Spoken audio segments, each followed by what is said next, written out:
पहला सवाल, वो कौन सा लफ्ज है जिसके पढ़ने से इंसान के सारे गुनाह माफ हो जाते हैं?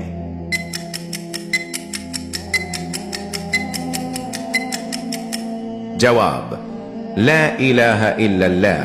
दूसरा सवाल, अल्लाह ताला किस औरत को देखकर मुस्कुराता है?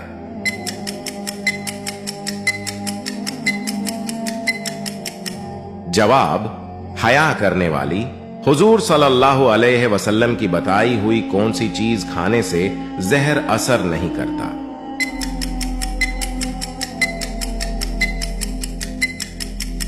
जवाब, अजवा खजूर। चौथा सवाल, वो कौन सा साल है जिसमें 2 मरतबा रमजान आएगा?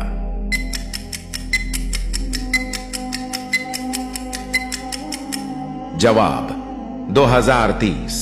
पांचवा सवाल, हजरत मोहम्मद सल्लल्लाहु अलैहि वसल्लम ने दुनिया का बेहतरीन सामान किसको कहा है? इसका जवाब आप कमेंट में दो।